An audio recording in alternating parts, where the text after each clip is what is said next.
The billionaire, a man accustomed to the gilded life, stumbled upon the sight of a lone waitress, her silhouette framed by the diner's window at the ungodly hour of 3 a.m. She was scrubbing dishes with a fierce determination, her hands a testament to her desperate struggle to save her ailing mother. In that instant, something stirred within him, a resolve to alter the course of her life forever. Comment your location and subscribe to stay connected. This story will take you on a journey with a shocking surprise at the end. The flickering neon sign of Riley's Diner cast an eerie glow against the inky canvas of Manhattan's slumbering streets. Inside, Lauren Martinez, a young woman weathered beyond her years, attacked a stubborn stain on a porcelain plate. The harsh detergents and scalding water had left her hands red, raw, and aching. The clock on the wall, a silent judge, ticked away the minutes, displaying 3:47 a.m. She'd been toiling away at the sink for the past 6 hours, a grueling stretch that began long after her waitressing shift had officially ended. Tom, her manager, a man known for his opportunistic nature, had offered her extra cash for the overnight cleaning work, a proposition she couldn't afford to refuse. Not when her mother's life-sustaining medication carried a staggering price tag of $3,000 a month, a financial burden exacerbated by the insurance company's repeated denials of their claims. Lauren blinked back the sting of tears as she plunged another plate into the murky, soapy water. The diner was cloaked in silence, broken only by the rhythmic splashing of dishes and the low hum of the ancient refrigerator, a lonely symphony of her solitude. Or so she believed. Outside, a sleek, obsidian-black Bentley glided to a stop at the curb, its presence an anomaly amidst the city's unglamorous underbelly. Inside, Alexander Hunt, the enigmatic CEO of Hunt Industries and one of America's youngest billionaires, sat in the back seat, his gaze fixed on the dimly lit diner. He'd been aimlessly traversing the city for hours, his mind a battlefield of memories he couldn't escape. Robert, his loyal driver, a man trained to anticipate his employer's every need, glanced in the rearview mirror, concern etched on his face. "Sir, would you like me to return you home?" Alexander remained silent, his attention riveted on the solitary figure moving behind the diner's steamy window.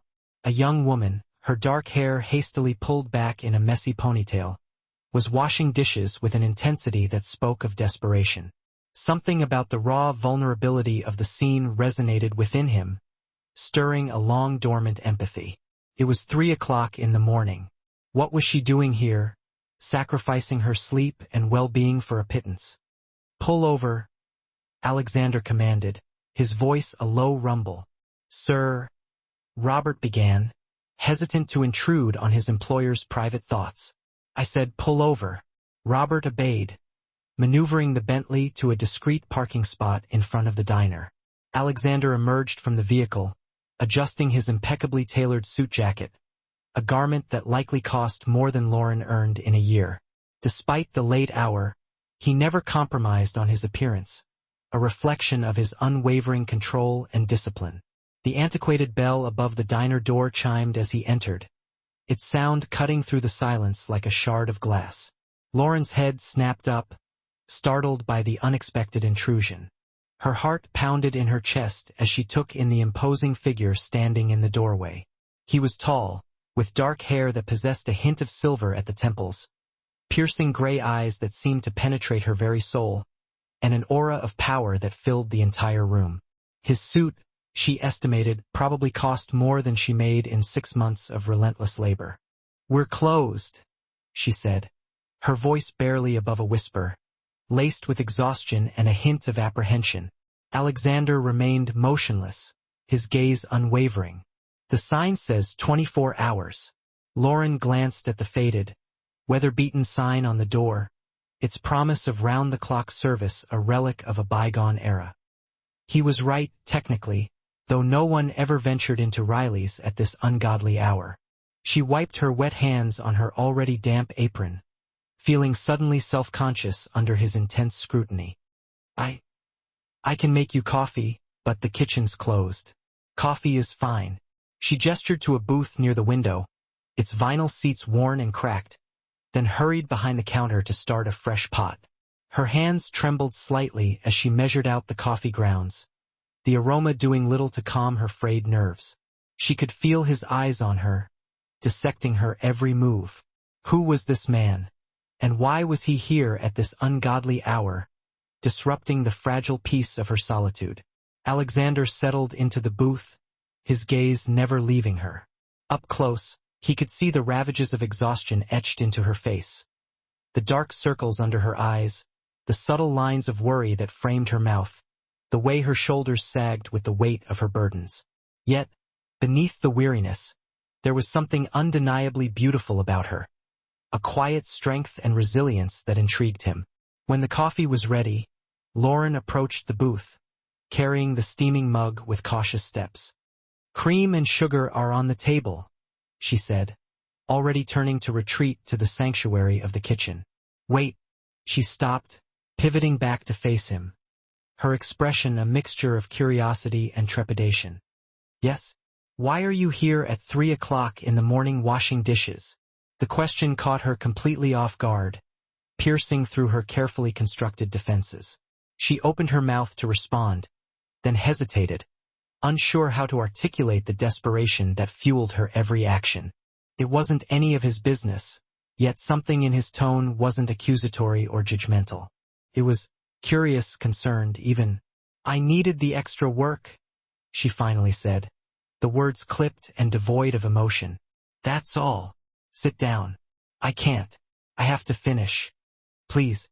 She had no idea what was about to unfold, the seismic shift that was about to occur in her life. Against her better judgment, propelled by an inexplicable force, Lauren slid into the booth across from him. Alexander studied her face, noting the way she avoided his gaze, the nervous energy that emanated from her, the way her fingers twisted anxiously in her lap. "What's your name?" "Lauren." "Lauren," he repeated, as if testing the sound of it on his tongue. "I'm Alexander." She nodded, offering no further information, withholding her last name as a form of self-preservation. A long silence descended, broken only by the persistent hum of the refrigerator and the distant wail of a siren slicing through the night. "How much do you make here?" Alexander asked suddenly, his voice sharp and direct. Lauren's eyes widened in disbelief. "Excuse me? How much do you make hourly? I don't think that's—" She bit her lip, regretting her candor. Alexander's jaw tightened, a barely perceptible clench. 50 an hour. And she was here, at 3 o'clock in the morning, her hands raw and bleeding, for that paltry sum. He did the mental calculations with lightning speed. Even with overtime pay, she couldn't be earning more than $30,000 a year. It was nothing, less than nothing. "Why do you need the money?" Lauren stood up abruptly, her patience wearing thin. "I should get back to work.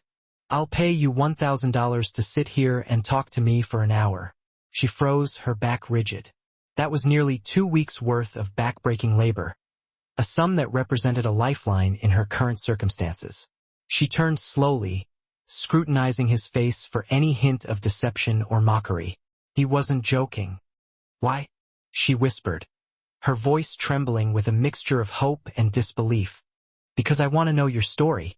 Little did she know this conversation would change everything. Lauren sank back into the booth, her mind reeling. She could pay for her mother's medication this week, alleviating the agonizing choice between that and rent. But what did the stranger want from her? What was the catch? "I don't understand," she said cautiously, her defenses still raised. "You walk in here at 3 o'clock in the morning and offer me money to talk. Who does that?" Alexander leaned back, his expression unreadable, his gaze distant. "Someone who can't sleep and finds your situation more interesting than his own insomnia." "My situation?" Lauren repeated, a bitter edge creeping into her voice. "You don't know anything about my situation. Then tell me." She should have walked away, severed the connection then and there. She should have returned to the kitchen, finished the dishes, and dismissed this bizarre encounter as a figment of her sleep-deprived imagination. But the allure of $1,000, the promise of immediate relief, kept her tethered to her seat. And something else, too. Something about the way he looked at her, the genuine concern in his eyes, as if he actually cared about the answer. "My mother is sick," she said finally, the words tumbling out in a rush, a dam finally breaking. "She has stage 3 ovarian cancer. The treatment is expensive, and our insurance won't cover most of it. I work 2 jobs, but it's never enough. So when Tom offered me extra hours washing dishes, I took them. That's it. That's my story." Alexander listened without interruption, his gray eyes fixed on her face, absorbing every nuance of her pain and vulnerability. When she finished, a long silence hung in the air, heavy with unspoken emotions. "What's your mother's name?" "Carol. Carol Martinez." He retrieved his phone and typed something quickly, his fingers flying across the screen. Lauren watched, confused and suddenly wary. "What are you doing?" "Making a note." "Of what?" He looked up at her, his expression unwavering. "Your mother's name, her condition, the hospital she's being treated at. I assume." Lauren's heart began to pound, a frantic rhythm against her ribs. "Why do you need to know that?" "Because I'm going to help you." She laughed, a hollow, mirthless sound. "You don't even know me. Why would you help me?" "Because I can," Alexander said simply, his voice devoid of arrogance. "And because no one should have to wash dishes at 3 o'clock in the morning to save their mother's life." Tears stung Lauren's eyes, blurring her vision.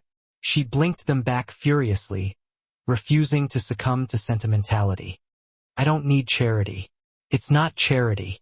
It's—" He paused, searching for the precise word. "Call it an investment." "In what?" "In you." This moment would change everything. Before Lauren could formulate a response, Alexander stood up, retrieving a sleek, black business card from his wallet and placing it on the table. "My driver will take you home when you're done here. Call me tomorrow." "I'm not calling you," Lauren said, her voice lacking conviction, betraying her internal conflict. "Yes, you will," Alexander said with quiet certainty, his gaze unwavering. "Because you're smart enough to know when someone is offering you a way out." He walked towards the door, then paused, turning back to face her, his silhouette framed by the pre-dawn light. "And Lauren, you're not washing dishes anymore. Not here, not anywhere. Tomorrow you're going to start working for me." The bell chimed as he exited the diner, leaving Lauren frozen in the booth, staring at the business card in her trembling hand. Alexander Hunt, CEO, Hunt Industries. Her phone buzzed, shattering the silence. A notification from her bank. $1,000 had been deposited into her account. She looked up, but the Bentley was already gliding away into the night, its taillights disappearing into the urban labyrinth, leaving her alone with a choice that would irrevocably define the trajectory of her life. And before we continue, I'd love to know where you're watching from. Leave your city in the comments below. And if you're enjoying this story, please like and subscribe for more. Now let's see what happens next. Lauren didn't sleep that night, her mind a whirlwind of conflicting emotions. She sat in her cramped apartment, the business card lying on the coffee table before her, a tangible representation of the impossible offer she had received. Work for a billionaire she had just met. Doing what exactly? It all seemed too surreal, too fantastical to be true. And in her experience, things that sounded too good to be true invariably were. At 7 a.m., her phone rang, displaying an unknown number. Her hand hovered over the screen, her heart pounding in anticipation, before she finally answered. "Miss Martinez?" The voice on the other end was crisp, professional, and unmistakably female. "This is Rebecca Chen, Mr. Hunt's executive assistant. He's asked me to arrange for a car to pick you up at 9 o'clock. There's a position available at Hunt Industries that Mr. Hunt believes would suit you." Lauren's mouth went dry, her voice caught in her throat. I didn't say I would. The salary is $80,000 per year with full health benefits that will cover your mother's treatment. Mr. Hunt has also arranged for a consultation with Dr. Sarah Morrison at Sloan Kettering. She's one of the top oncologists in the country. The appointment is scheduled for tomorrow at 10 a.m. The words hit Lauren with the force of a physical blow, each phrase a hammer blow to her carefully constructed walls of skepticism. Full health coverage. A top oncologist. It was everything she needed, everything she had been desperately fighting for, within her grasp. Why?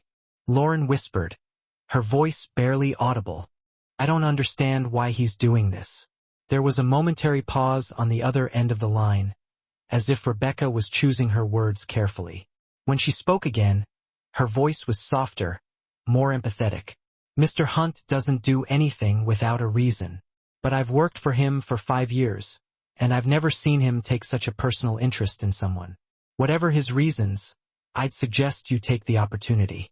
The car will be there at 9 o'clock. The line went dead, leaving Lauren staring at her phone, her mind racing, her heart pounding. She looked around her cramped, humble apartment, a stark reminder of her precarious existence.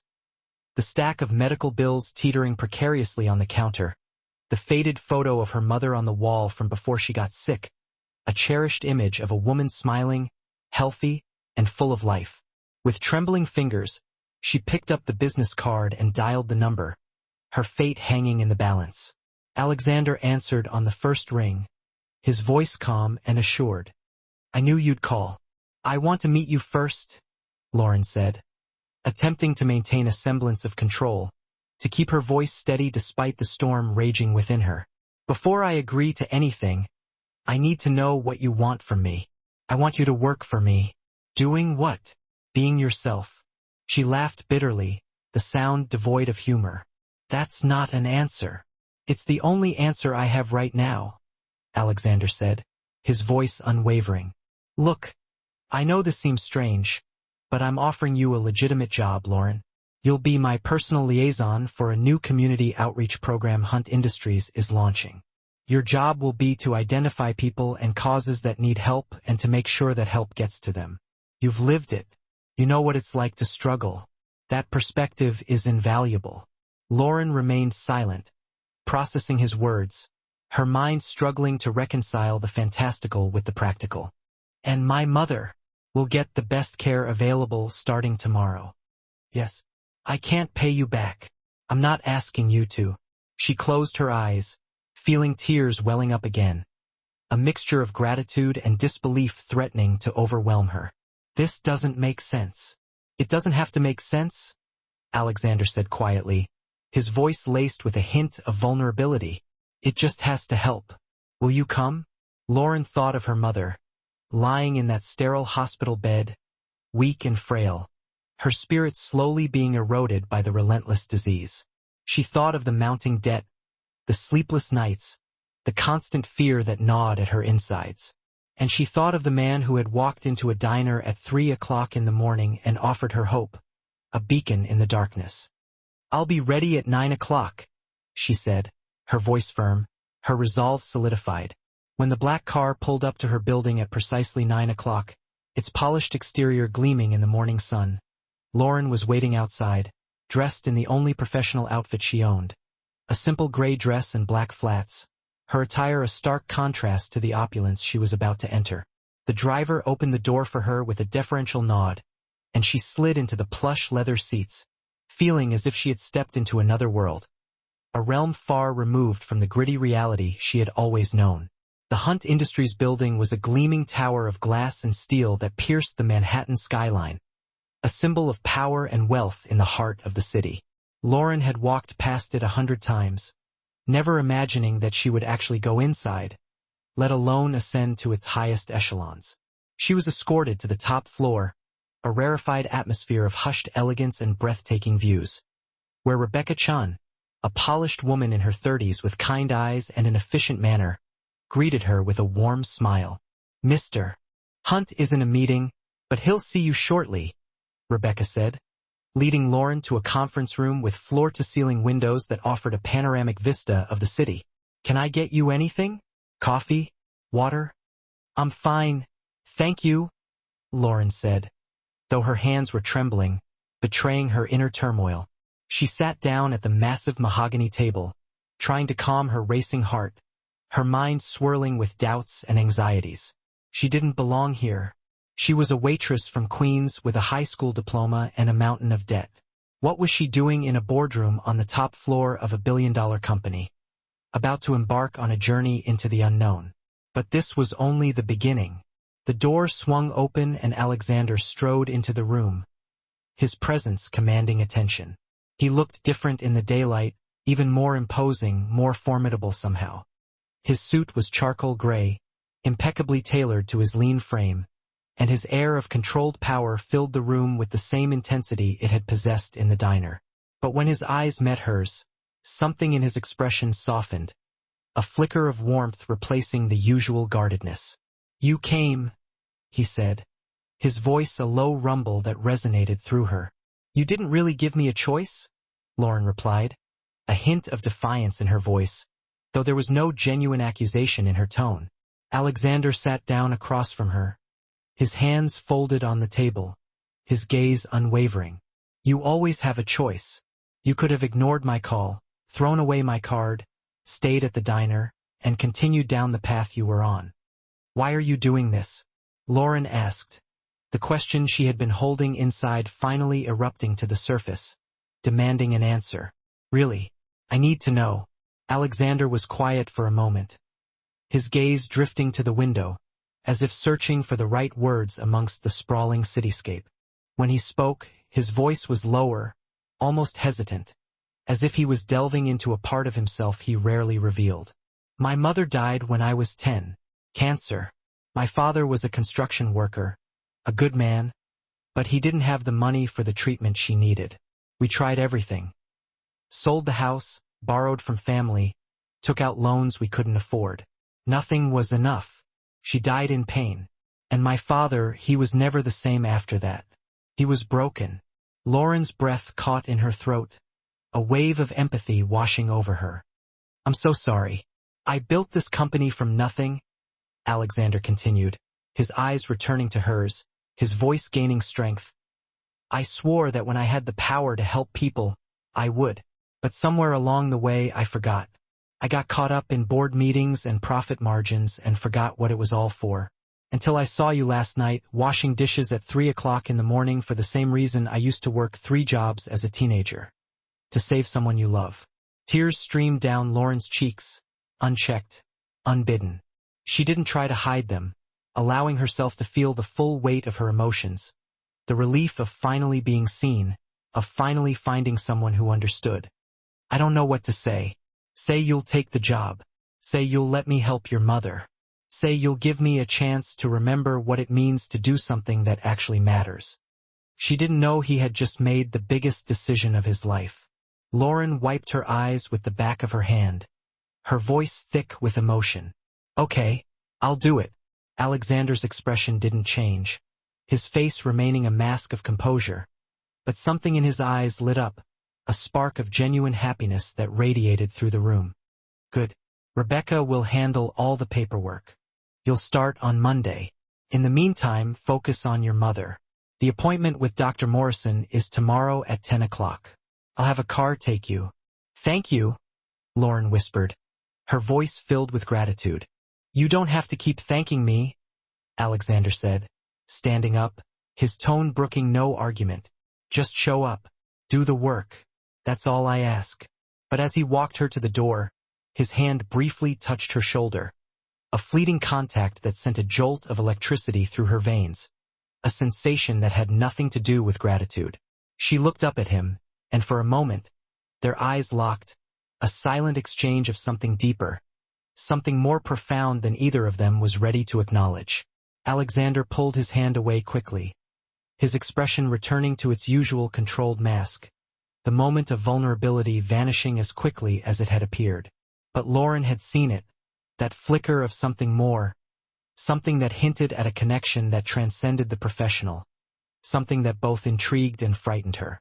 The appointment with Dr. Morrison irrevocably altered the landscape of their lives, shifting the narrative from one of despair to one of hope and possibility.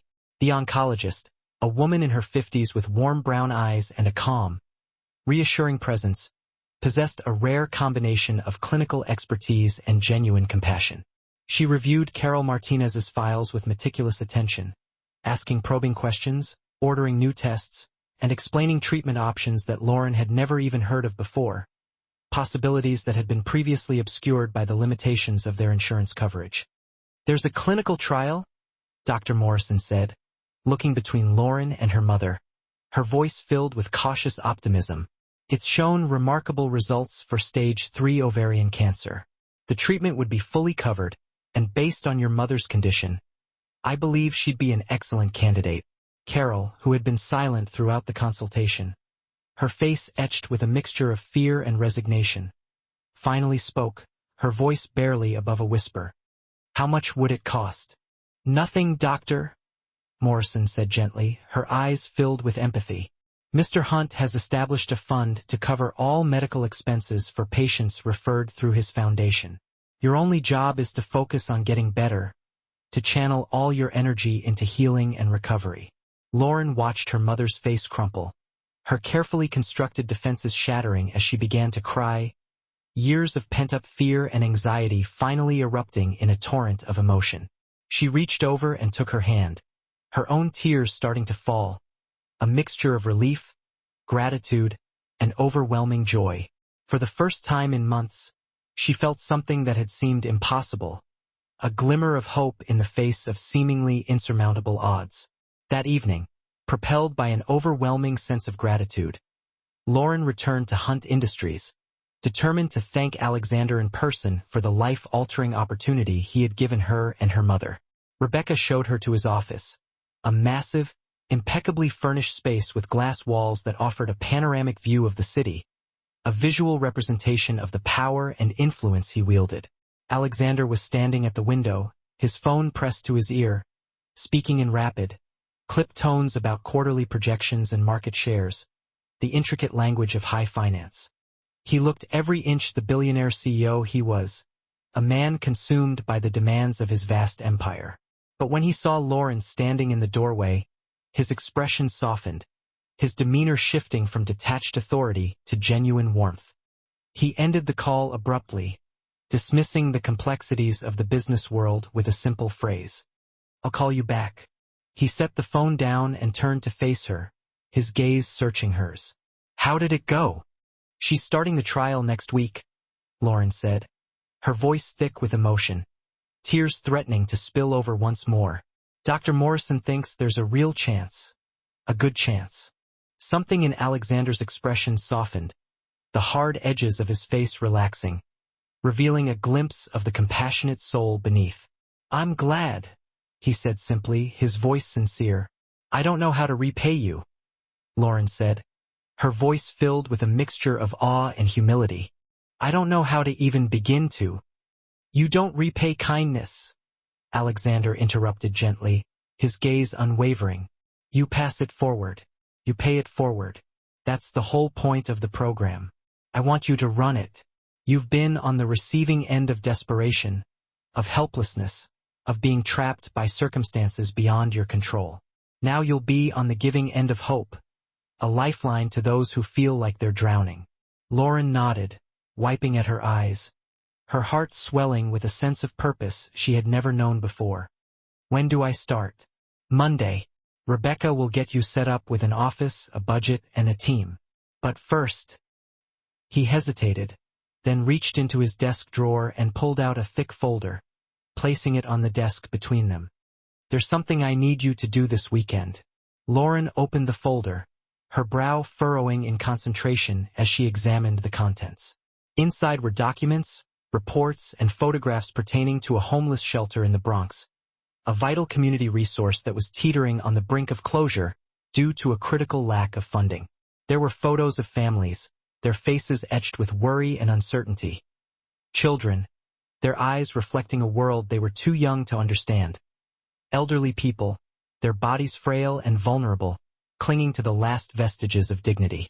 "They need $50,000 to stay open," Alexander said, his voice devoid of emotion, his gaze fixed on her face.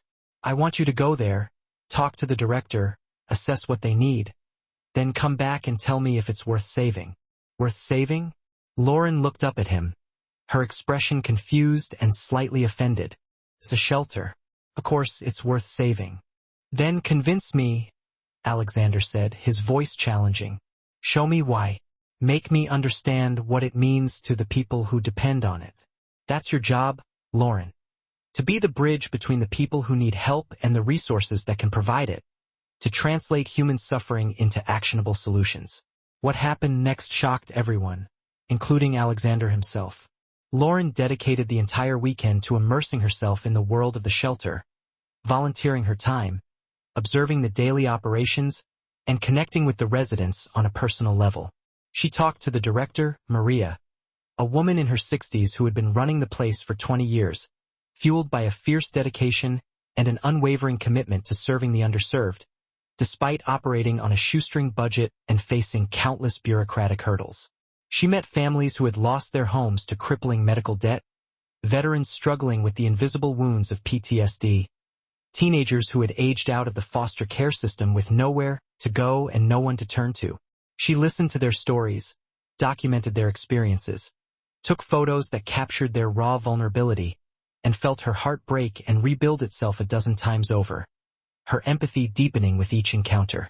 On Monday morning, fueled by a sense of urgency and a newfound sense of purpose, she walked into Alexander's office and set down a meticulously prepared presentation she had worked on all Sunday night, sacrificing her own rest and well-being to advocate for those who had no voice.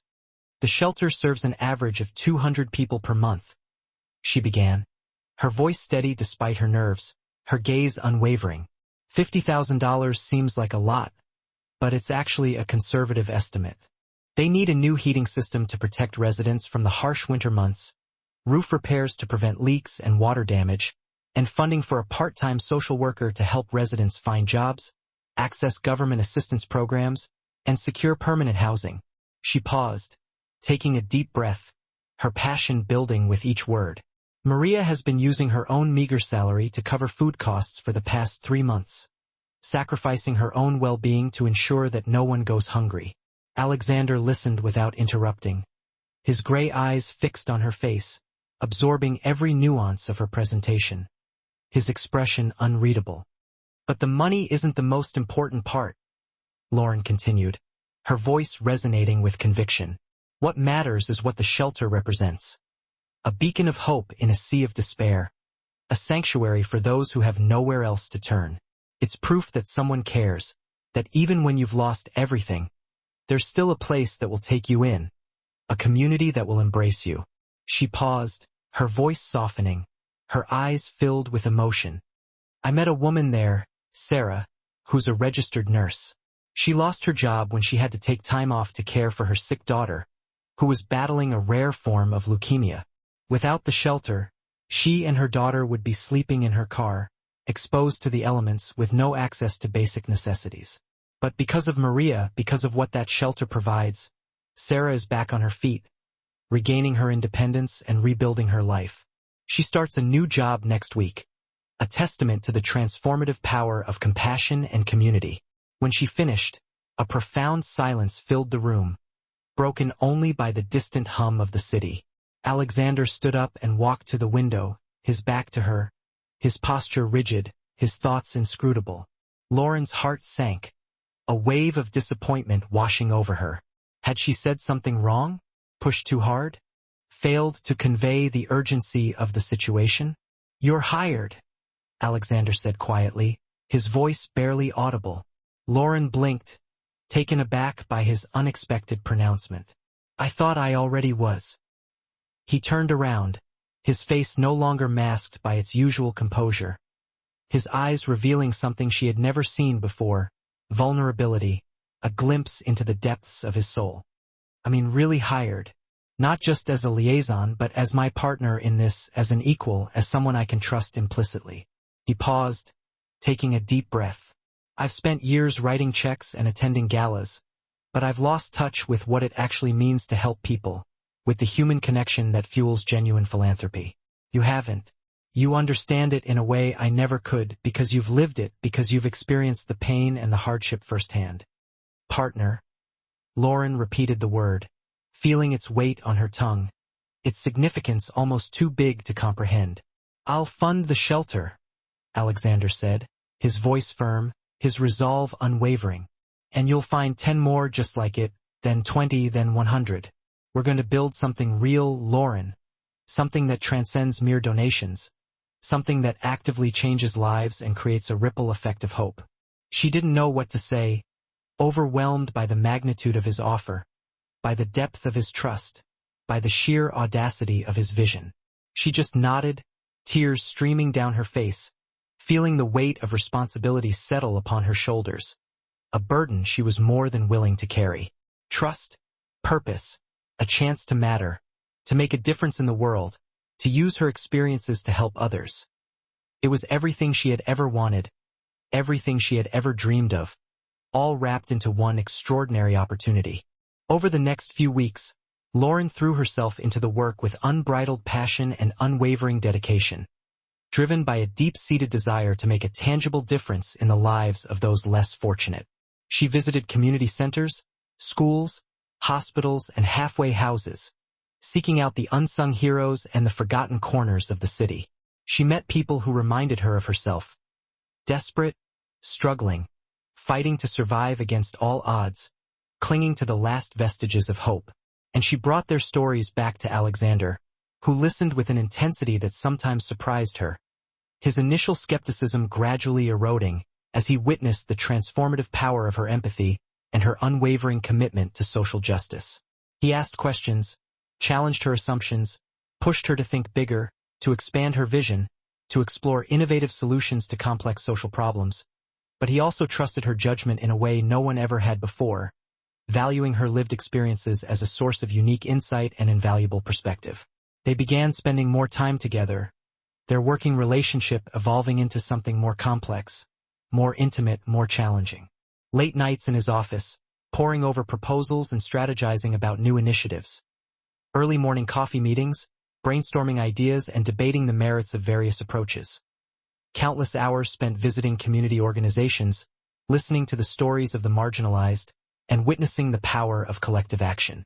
Somewhere along the way, the line between professional and personal began to blur, the boundaries between colleagues and something more shifting imperceptibly, drawing them closer together.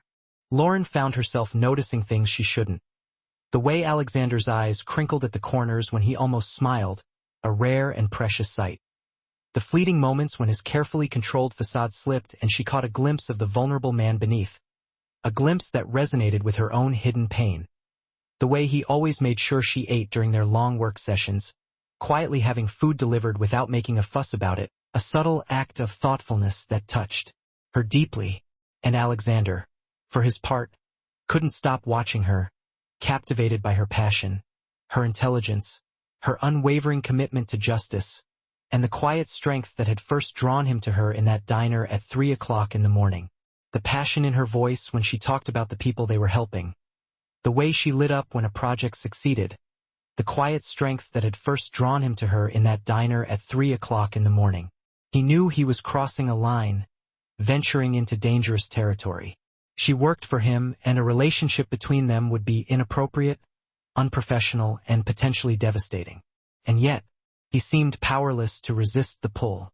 One evening, they found themselves alone in his expansive office, poring over applications for a fledgling scholarship fund.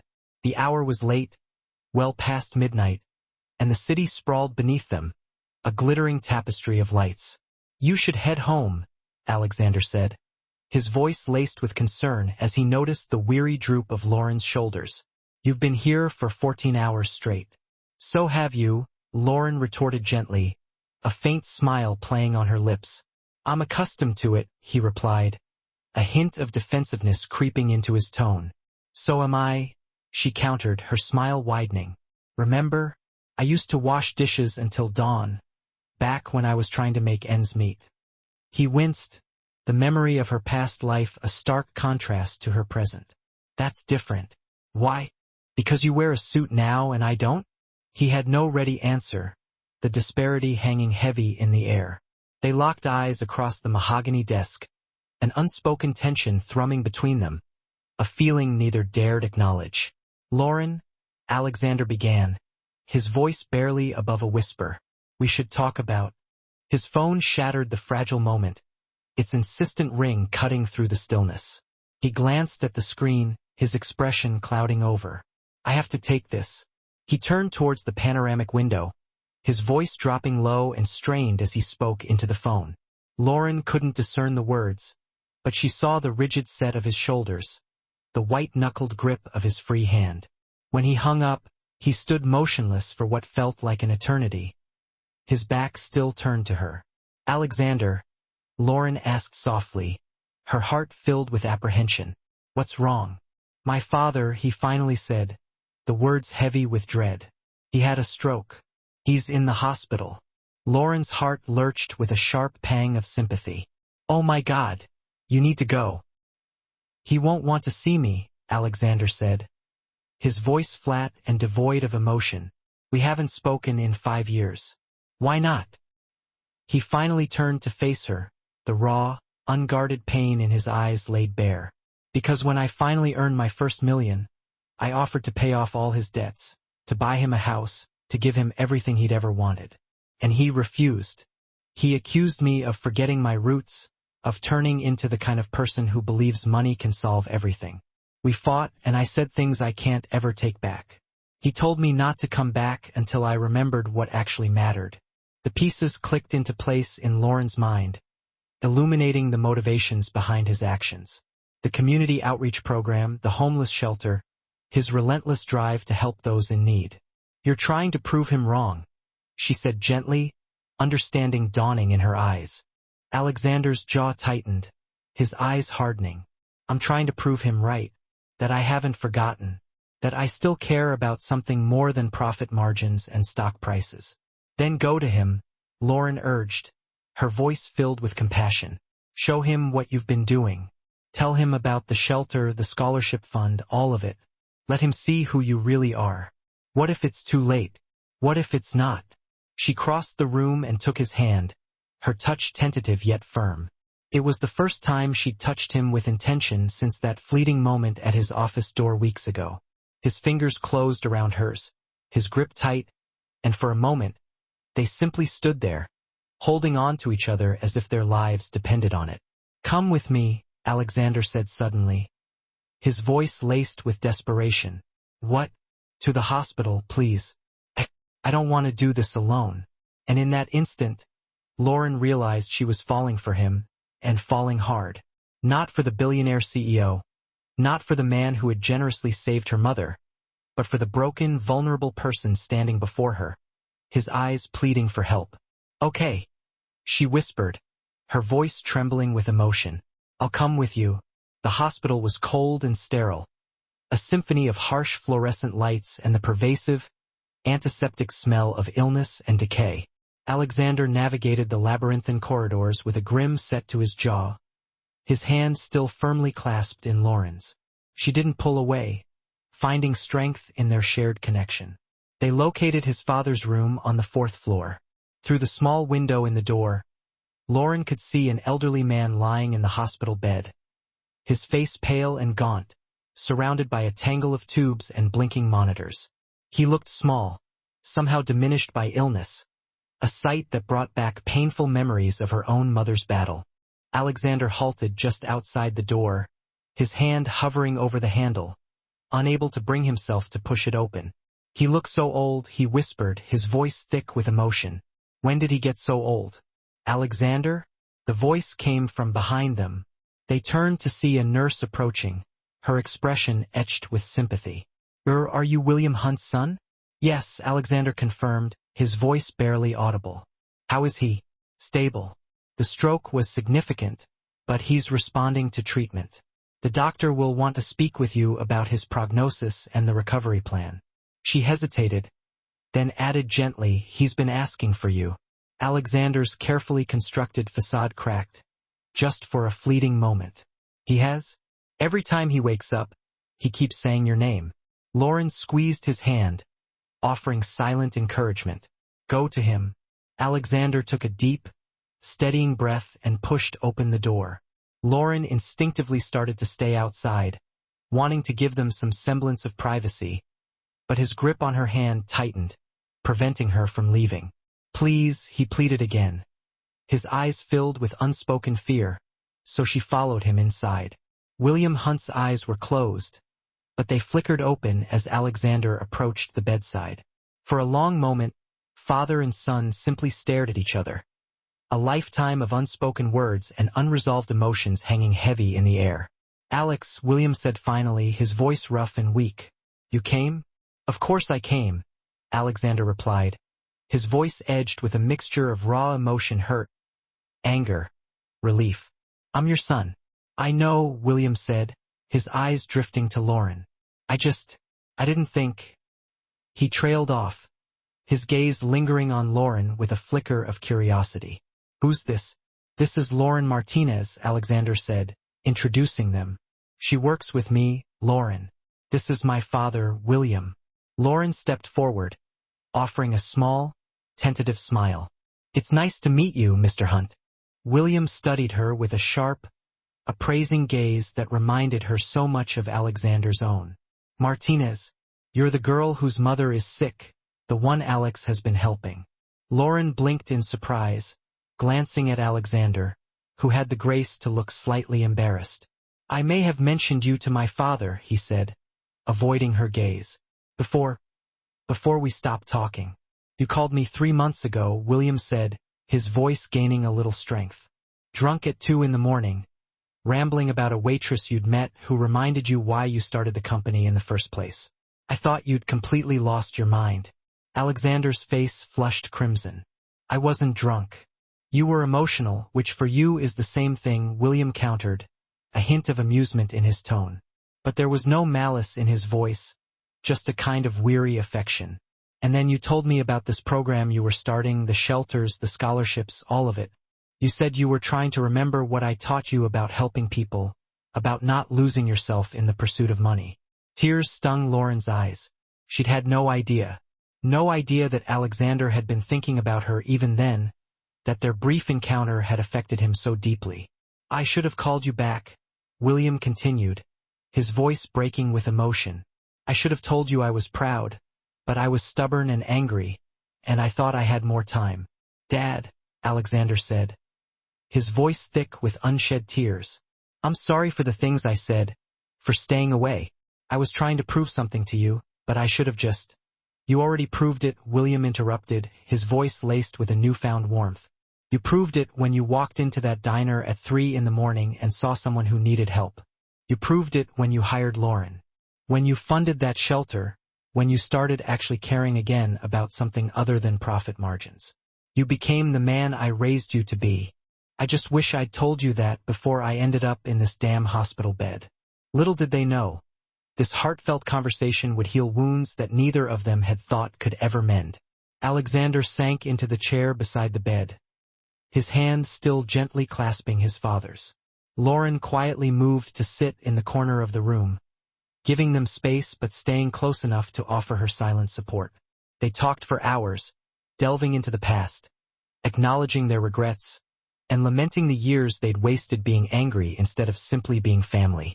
William shared cherished stories about Alexander's mother, recounting the love he had for the woman he'd lost far too soon. Alexander spoke with pride about the work he and Lauren were doing, about the people they'd helped, and about the profound difference they were making in the world. And slowly, painstakingly, the chasm between them began to close, brick by painful brick. When William finally drifted off to sleep, exhausted from the emotional conversation and the effects of the medication, Alexander stood up stiffly. He looked drained, emotionally wrung out in a way Lauren had never witnessed before. They walked out to the hospital parking lot in silence, the weight of the evening pressing heavily upon them. The night air was cool and crisp, and the city lights twinkled in the distance, offering a sense of quiet solace. Alexander leaned against his car and finally allowed himself to break down, the dam of years of pent-up grief and regret finally bursting open. Lauren held him as he wept, his face buried in her shoulder, his body shaking with the force of his emotions.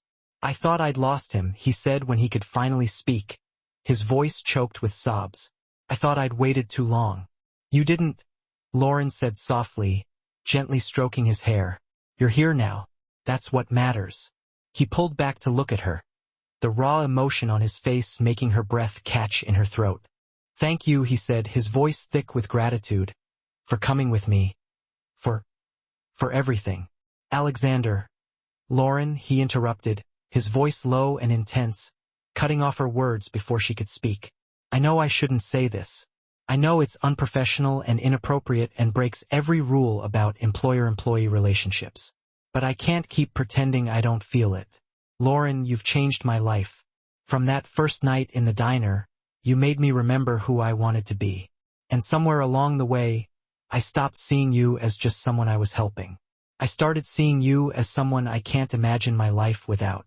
Lauren's heart was pounding so hard she could barely breathe, her mind reeling from the intensity of his words. I feel it, too, she whispered, her voice barely audible. I tried not to. I told myself it was just gratitude or admiration but it's not. It's more than that. Tell me to stop, Alexander said, his hand gently cupping her cheek, his eyes searching hers for any sign of hesitation. Tell me this is a terrible idea and we should keep things professional. I can't, Lauren admitted, her voice trembling with honesty, because I don't want you to stop. He kissed her then, his lips soft and tender, his kiss conveying all the things that neither of them had been able to articulate with words. Lauren melted into him, her arms wrapping around his neck, feeling like she was finally coming home after a long and arduous journey. When they broke apart, both of them were breathing hard, the air around them charged with unspoken desire. This is complicated, Alexander said, his brow furrowed with concern. I know people will talk. They'll say I took advantage of you, that there's a power imbalance. I don't care, Lauren said firmly, her eyes blazing with defiance. I'm not some helpless victim, Alexander. I'm a grown woman who can make her own choices. And I choose this. I choose you. He kissed her again, deeper this time, his passion igniting a fire within her that she had never known existed. Lauren felt the world fall away, until there was nothing left but the two of them, bound together by this moment and the promise of something real and lasting. Over the next few weeks, everything changed, and yet, in some ways, nothing changed at all. They continued to work together, their professional lives intertwined with their burgeoning personal relationship. But now, there was an undeniable undercurrent of something more, a palpable electricity that crackled between them. Stolen glances across conference tables, the gentle brush of his hand against her back as they walked into meetings, late nights in his office that ended with passionate kisses instead of just paperwork. They kept their relationship quiet at first, hesitant to face the inevitable scrutiny and endless questions that were sure to follow. But it was becoming increasingly difficult to conceal their feelings, the weight of their secret growing heavier with each passing day. One afternoon, Lauren was working in her office when Rebecca knocked on the door, her expression unreadable. There's someone here to see you, she announced, her tone devoid of emotion. Lauren looked up in surprise, wondering who would be visiting her unannounced. Who is it? Victoria Ashford, Alexander's ex-fiancée. Lauren's stomach dropped, a knot of anxiety tightening in her chest. She knew about Victoria. Everyone did. The two of them had been engaged 3 years ago, a seemingly perfect match according to the relentless scrutiny of the tabloids. Both wealthy, both from prestigious families, their union had appeared to be a fairy tale in the making. The engagement had ended abruptly, leaving a trail of unanswered questions and shattered expectations, and Alexander had steadfastly refused to discuss the reasons behind the breakup. Victoria swept into the office as if she owned the place, radiating an air of effortless sophistication. Every detail was meticulously curated, from her designer clothes to her perfectly coiffed hair, and she wore a practiced smile that didn't quite reach her cold, calculating eyes. So, you're the waitress, she said without preamble, her voice dripping with condescension. I've heard all about you. Lauren stood up, forcing herself to remain calm and composed, refusing to be intimidated by Victoria's presence. I'm Lauren Martinez. Can I help you with something?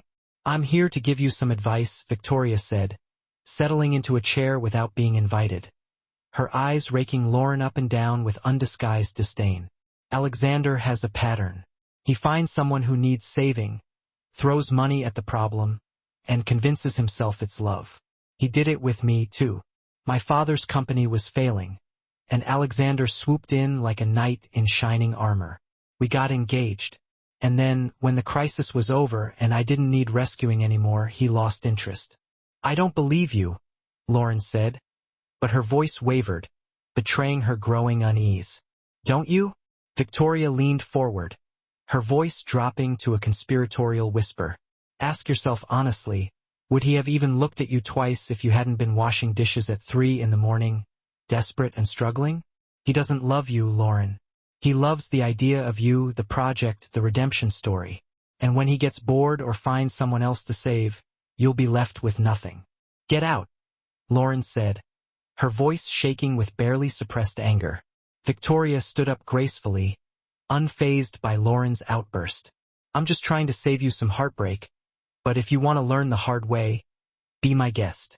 She turned and strode out of the office, leaving Lauren standing alone, surrounded by a suffocating cloud of doubt that crept into her mind like an insidious poison. Was Victoria right? Was she just another project to Alexander? A way for him to assuage his guilt and feel good about himself? That evening, when Alexander arrived at her apartment, Lauren confronted him, her heart pounding with a mixture of fear and anticipation. Why did you really hire me? She asked without preamble, her voice trembling with emotion. Why did you help my mother? Was it really about the foundation, or was it about making yourself feel better? Alexander's expression shifted, his eyes reflecting a flicker of pain. What are you talking about? Victoria came to see me today. Victoria? He said flatly, his voice devoid of any emotion. And what did she say? That I'm just another rescue mission for you. That you have a pattern of finding people who need saving and then losing interest when they don't need you anymore. He was silent for a long moment, his eyes clouded with conflicting emotions. Too long. You're not answering, Lauren said, her voice cracking with heartbreak. Alexander, please tell me she's wrong. I can't, he said finally, his voice barely above a whisper, because there's some truth to what she said. Not about you, he added quickly, seeing the pain reflected in her eyes, but about me. I do have a savior complex. I do throw money at problems because it makes me feel like I'm doing something that matters. And yes, at first, that's part of why I helped you. I saw myself in you. I saw my mother, my father, everyone I couldn't save. And I thought if I could help you, maybe it would somehow make up for my past failures. Tears streamed down Lauren's cheeks, tracing a path through her carefully applied makeup. So, she was right? No, Alexander said forcefully, crossing the room to take her hands in his. She was right about my past, about my patterns. But she's wrong about you, Lauren. You stopped being a project the moment I actually got to know you.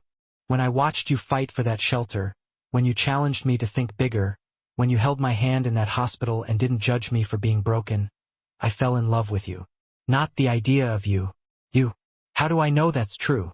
Lauren whispered, her voice laced with doubt.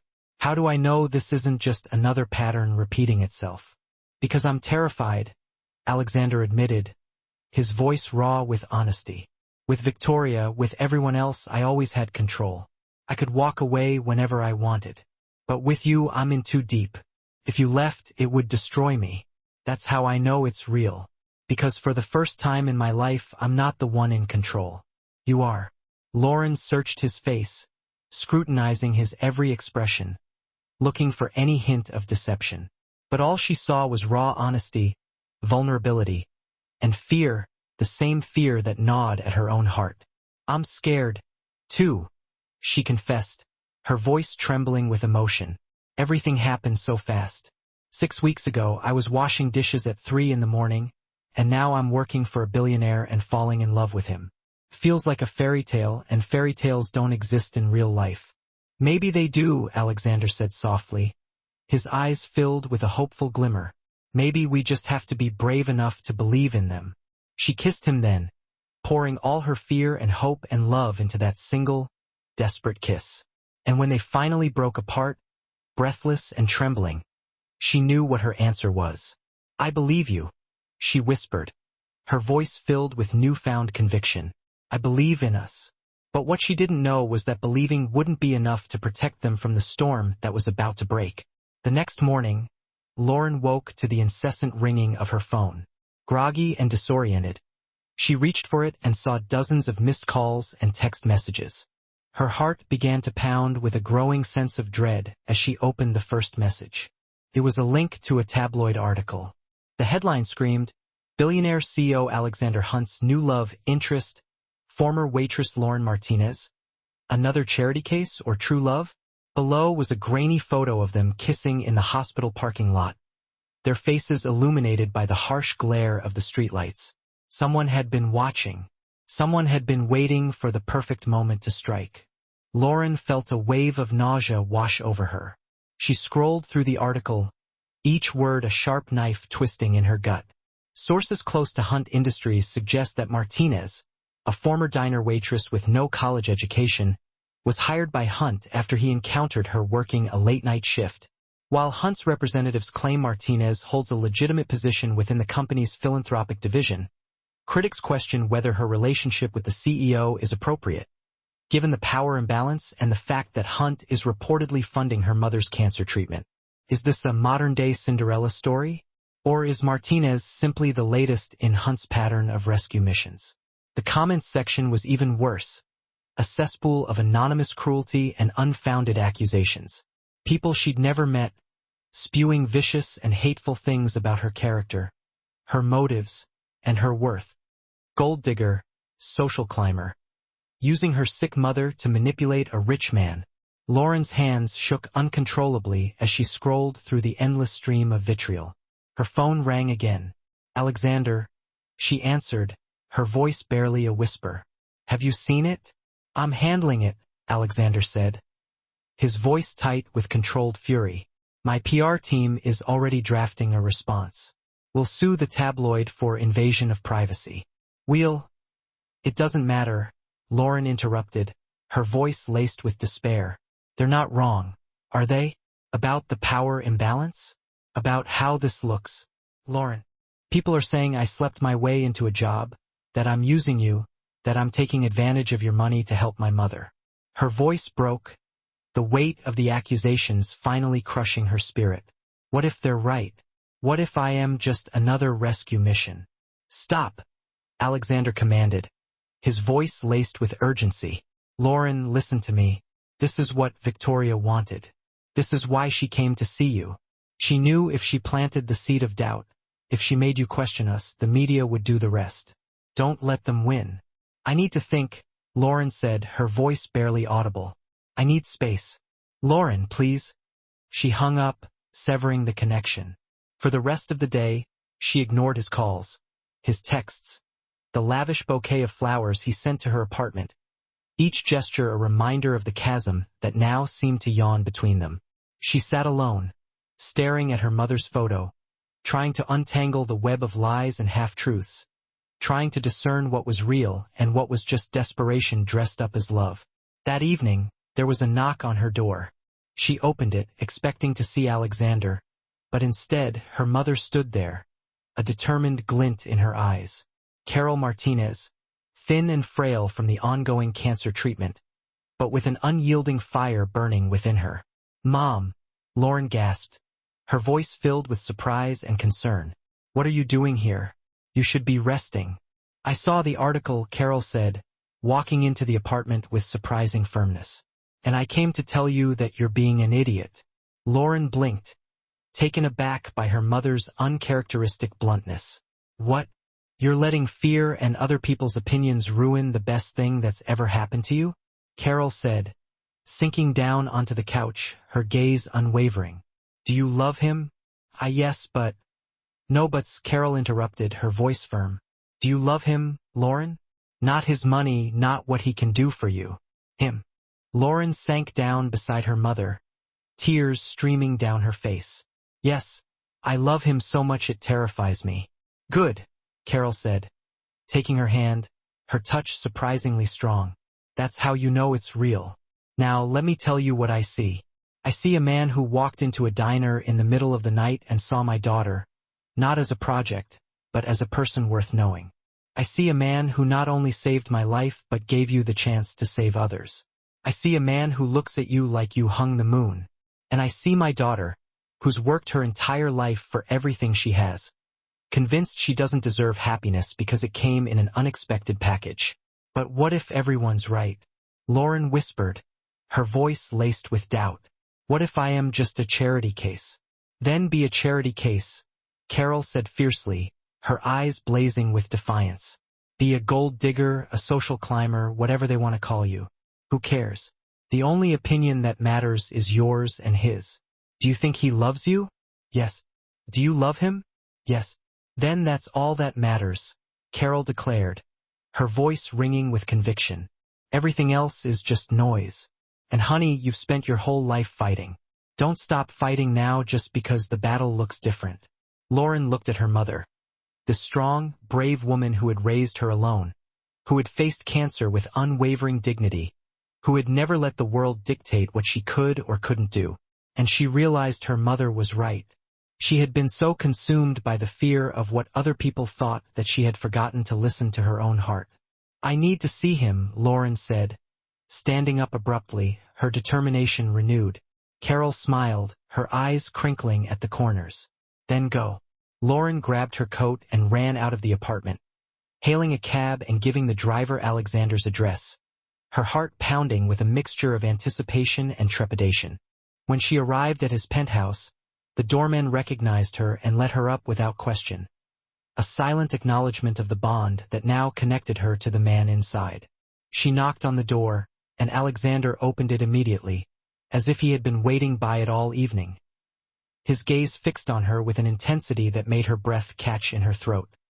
He looked terrible, his usually impeccable appearance betraying the turmoil within. His hair was disheveled, his shirt was wrinkled, and there were dark circles under his eyes, evidence of a sleepless night spent wrestling with his own demons.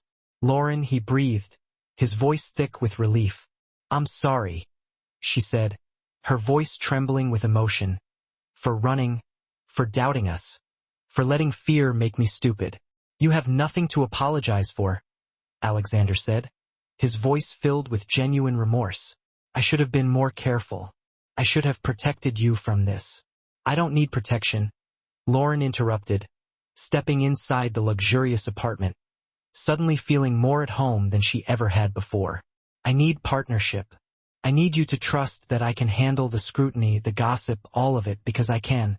As long as I have you. Alexander pulled her into his arms, holding her so tightly that she could barely breathe, his grip conveying the depth of his fear and the intensity of his love. I'm not letting you go, he said into her hair, his voice rough with emotion. Ever.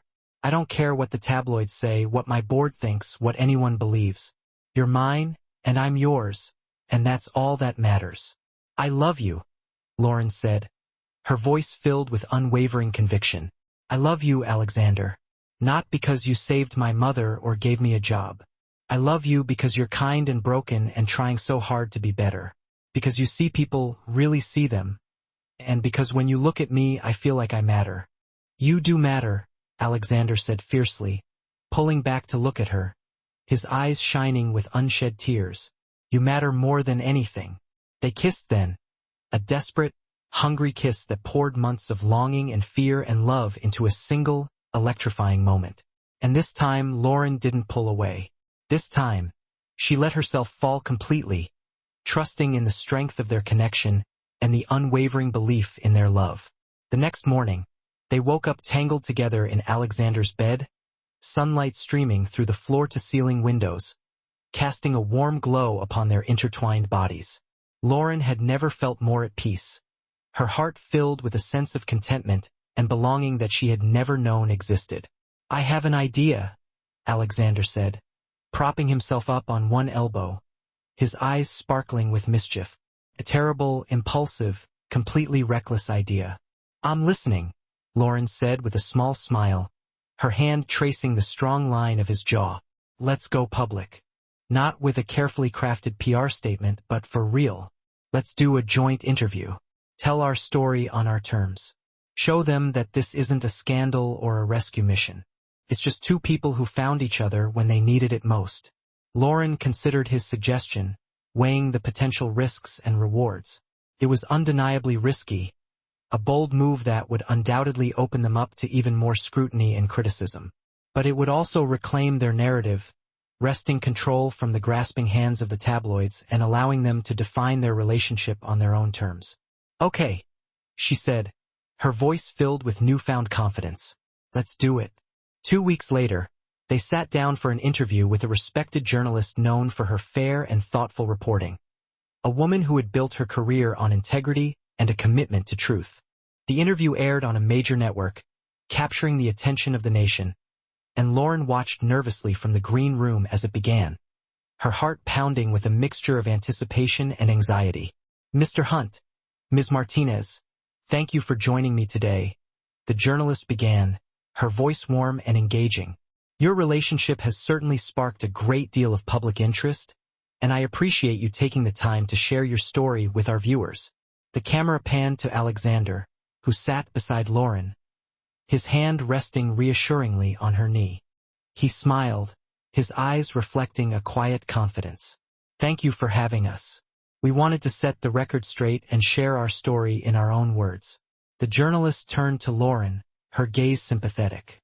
"Ms. Martinez, let's start at the beginning. Can you tell us about your life before you met Alexander?" Lauren took a deep breath, steeling herself for the questions that were sure to follow. And as she began to speak, she knew that she was no longer just a waitress or a charity case or a pawn in a billionaire's game. She was Lauren Martinez, a woman who had found love in the most unexpected of places, and she was ready to fight for it, no matter the cost. "Mr. Hunt," the journalist began, her voice cutting through the controlled hum of the studio. "Your relationship with Lauren Martinez has become a constant headline. Critics question the power imbalance, the optics of an employer and benefactor involved romantically. How do you address these concerns?" Alexander met her gaze, unflinching. "I understand the scrutiny. The power dynamic is undeniable, a reality I've been acutely aware of from the start.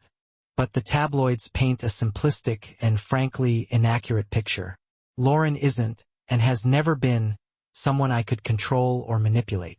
From our very first conversation, she challenged me. She forced me to confront uncomfortable truths, to reconsider ingrained perspectives. She made me think differently, act differently, be different. Yes, I was in a position to help her mother, and I did so gladly. But she's given me far more than I could ever repay. She resurrected my sense of purpose when I thought it was lost forever. She reminded me of what truly matters beyond balance sheets and bottom lines." The journalist pivoted towards Lauren, her expression sharp. "Ms. Martinez, the whispers persist. How do you respond to accusations that you're exploiting Mr. Hunt for his wealth and influence?" Lauren faced the camera head-on, her eyes steady and resolute. "Those accusations come from people who don't know me, who haven't walked a mile in my shoes. I've been working since I was 15. Every opportunity I've ever had, I've earned. I've never asked for handouts, never taken shortcuts. When Alexander initially offered to assist my mother, my first instinct was to refuse. Independence has always been paramount to me. But he showed me that accepting help isn't a sign of weakness. It's a fundamentally human act, an act of grace and connection. And what we share isn't about money or power. It's about two people who found each other at rock bottom, recognized a kindred spirit, and decided to build something stronger, something better, together." A hint of a smile touched the journalist's lips. "So what's next for both of you?" Alexander instinctively reached for Lauren's hand, his touch gentle and reassuring. "We're committed to the work we've begun. The foundation is expanding exponentially. We're funding 20 new shelters nationwide, establishing comprehensive scholarship programs, and launching job training initiatives designed to equip individuals with the skills they need to thrive. And we're doing it together as equal partners. As partners in business and in life," the journalist clarified. "In everything," Alexander confirmed, his gaze locked on Lauren. The depth of emotion in his eyes left no room for doubt. He meant every word. The interview aired, and the public response was immediate and overwhelming. While a vocal minority remained skeptical, clinging to their preconceived notions and questioning their motives, thousands flooded social media with messages of support. People shared their own poignant stories of finding love in unexpected circumstances, of overcoming seemingly insurmountable obstacles. Others expressed heartfelt gratitude for the Foundation's transformative work. And slowly, painstakingly, the narrative began to shift, perceptions started to change. But Lauren and Alexander barely registered the changing tides. They were far too engrossed in living their life, in building their shared future, in proving day after day that sometimes the most unconventional love stories are the ones that resonate most deeply, the ones that hold the most profound meaning. 6 months later, Lauren stood in the opulent grand ballroom of the Plaza Hotel, surrounded by a sea of elegantly dressed guests. The Hunt Foundation's annual gala was in full swing, a dazzling spectacle of philanthropy and celebration. And yet, she still found herself grappling with a sense of surreal disbelief. Here she was, not as a guest, but as the co-director of the foundation, standing shoulder to shoulder with Alexander as they prepared to announce their most ambitious initiative to date.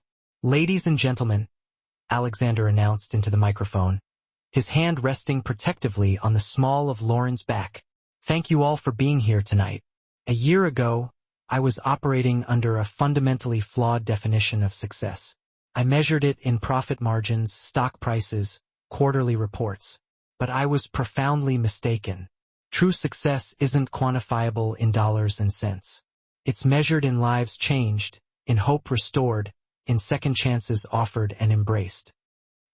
He turned towards Lauren, his eyes filled with warmth and undisguised admiration. "My partner, Lauren Martinez, taught me that invaluable lesson.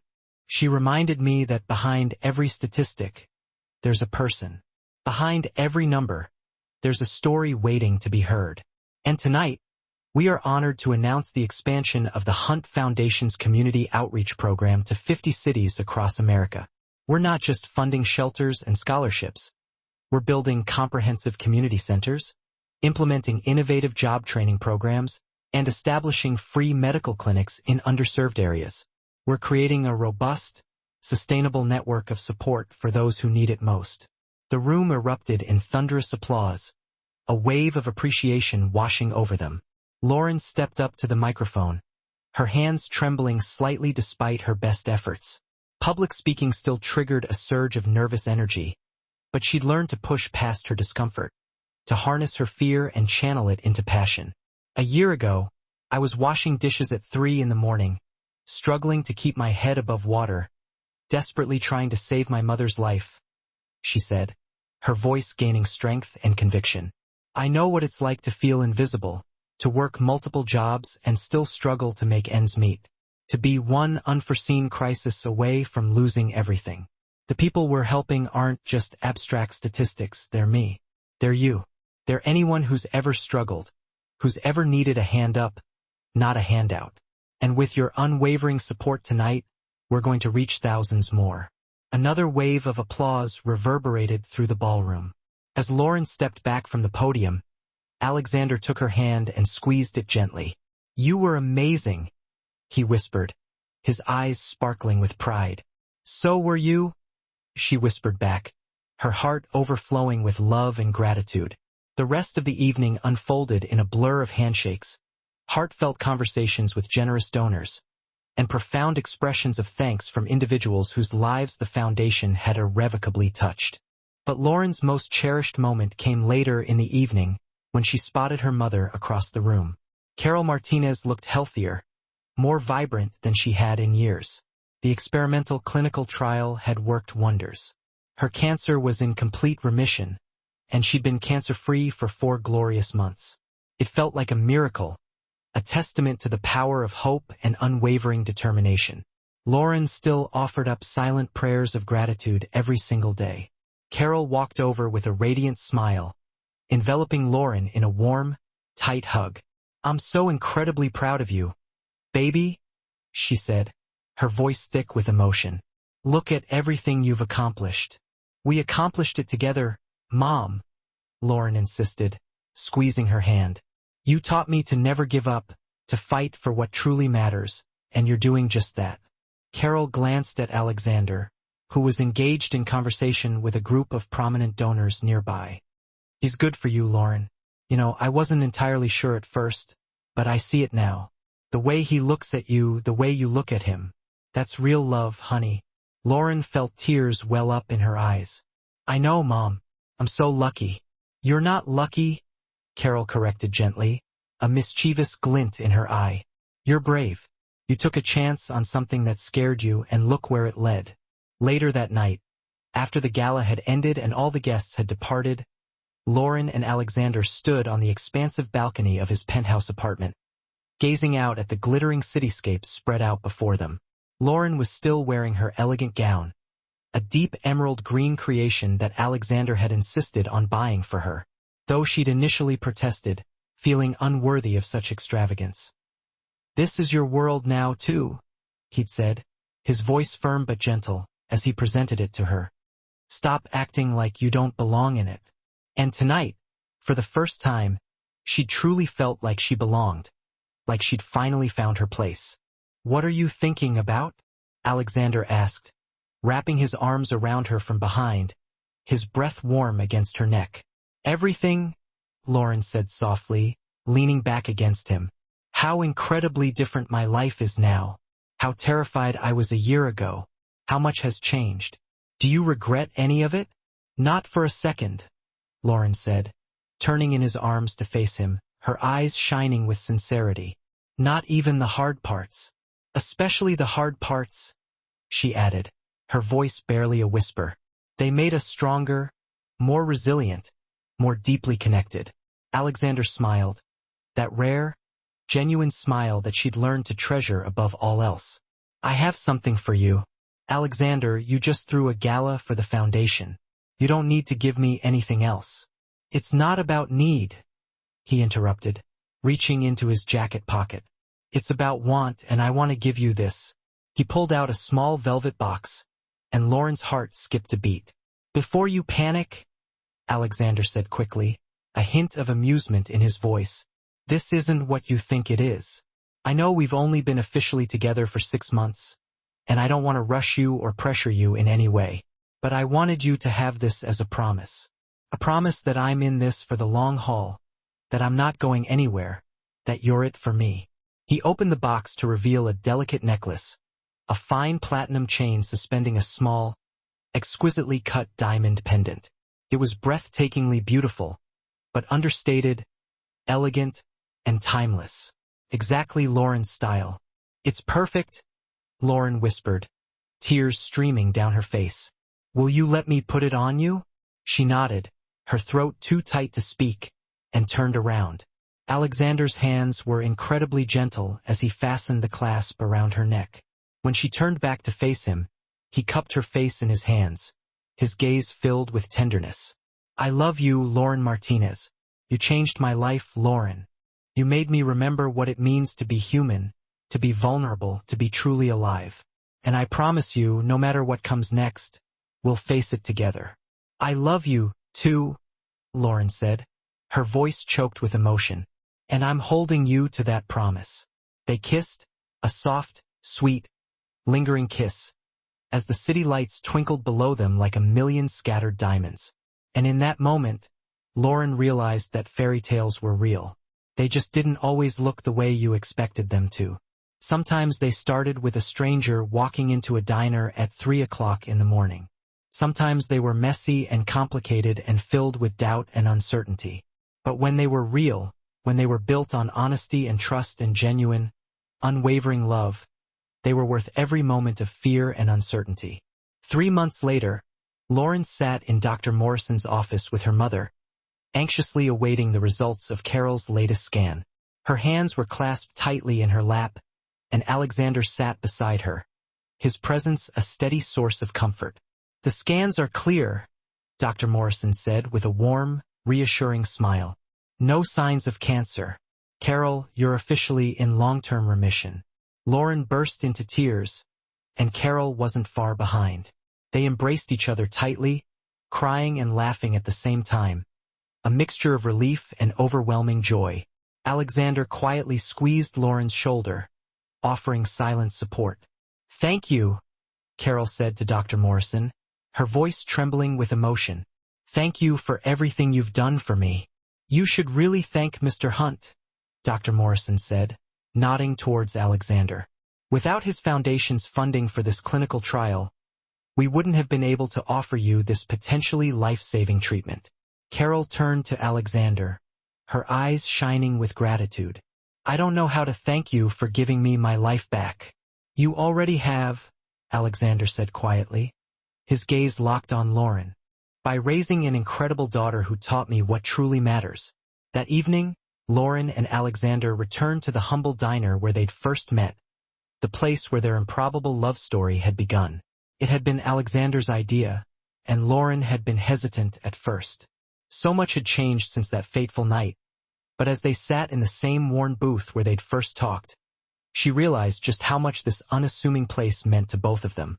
Do you ever think about what would have happened if you hadn't stopped that night? Lauren asked, her voice soft. If you'd just driven past like you almost did? Alexander admitted. I think about it all the time and it terrifies me, because I almost did drive past. I almost told Robert to keep going, but something made me stop. Call it fate, call it instinct, call it whatever you want. I'm just eternally grateful that I listened to it. Me too, Lauren said, reaching across the table to take his hand. The bell above the door chimed, and Tom, the night manager, walked in. He stopped short when he saw them, his eyes widening in disbelief. Lauren? Is that really you? Lauren stood up with a warm smile. Hi, Tom. Tom shook his head in amazement. I saw you on TV, the foundation, the gala, all of it. I couldn't believe it was the same girl who used to wash dishes here. It's me, Lauren said, laughing. Just with better shoes. Tom laughed, clapping her on the shoulder. You deserve it, kid. You worked harder than anyone I've ever known. I'm genuinely happy for you. After Tom left, Alexander looked at Lauren with an expression she couldn't quite decipher. What? She asked, her heart skipping a beat. I've been thinking, he said slowly, his eyes searching hers. About the future. About us. About what we both want. Lauren's heart began to race, a flutter of anticipation building in her chest. And I know I said I wouldn't rush you. I know we agreed to take things slow, but Lauren, I can't imagine spending another day without knowing, without being absolutely certain, that you're mine officially, completely, forever. He reached into his pocket and pulled out another velvet box. This time, when he opened it, there was a ring inside. A simple, elegant diamond solitaire that took Lauren's breath away. Lauren Martinez, Alexander said, his voice thick with emotion. Will you marry me? Will you let me spend the rest of my life proving that you're the best thing that's ever happened to me? Will you build this crazy, beautiful, imperfect life with me? Lauren couldn't speak. She could only nod, tears streaming down her face, as Alexander gently slipped the ring onto her finger. Yes, she finally managed to say, her voice trembling. Yes, 1,000 times yes. He pulled her into his arms and kissed her. A kiss that spoke of a love that had overcome countless obstacles and emerged stronger, more resilient, and more profound. And the few late-night patrons in the diner broke into spontaneous applause, celebrating their joy. When they finally broke apart, both of them were laughing through their tears. I can't believe you proposed in a diner, Lauren said, shaking her head in disbelief. In the same booth where we met, Alexander corrected, grinning. It felt right. This is where our story started, where everything changed. It is, isn't it? Lauren said, looking around the modest diner with new eyes. Who would have thought? I would have, Alexander said softly, his eyes filled with unwavering love. From that very first night, I knew you were going to change my life. I just didn't know how much. They stayed at the diner for another hour, drinking lukewarm coffee, holding hands, and talking excitedly about their future, about the wedding they'd plan, the home they'd build together, the work they'd continue doing with the foundation, about all the beautiful, ordinary moments they'd share, the quiet, unspoken moments that made up a lifetime of love.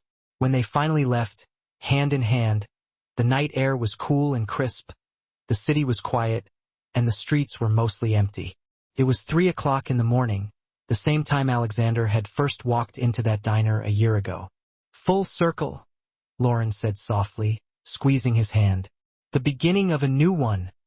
Alexander corrected, his eyes shining with happiness. They walked to his car, and as Robert opened the door for them, Lauren paused and looked back at the diner. The neon sign flickered against the darkness, just like it had that first night. But everything was different now. She was different. She'd gone from a desperate waitress washing dishes in the middle of the night to a woman who helped others, who loved and was loved in return, who'd found her purpose and her partner in the most unexpected place. "Ready?" Alexander asked, holding out his hand. Lauren took it, feeling the weight of her engagement ring, the promise it represented. "Ready?" she said, her voice filled with unwavering confidence. They slipped into the car together, and as Robert pulled away from the curb, Lauren leaned her head on Alexander's shoulder, feeling a sense of profound peace she'd never known before. Through the window, she watched the diner disappear into the distance, the neon sign fading until it was just another light in the city. "I love you," Alexander whispered, pressing a kiss to her forehead. "I love you, too," Lauren whispered back, her heart overflowing with gratitude. And as they drove through the sleeping city towards their future, Lauren knew with absolute certainty that this was exactly where she was meant to be. Not because a billionaire had saved her, but because two broken people had found each other in the darkness and decided to build something beautiful together. A love story that defied expectations and defied the odds. The car turned the corner, and the diner vanished from sight completely. But Lauren didn't look back. She only looked forward, her hands securely clasped in Alexander's, ready to face whatever came next, together.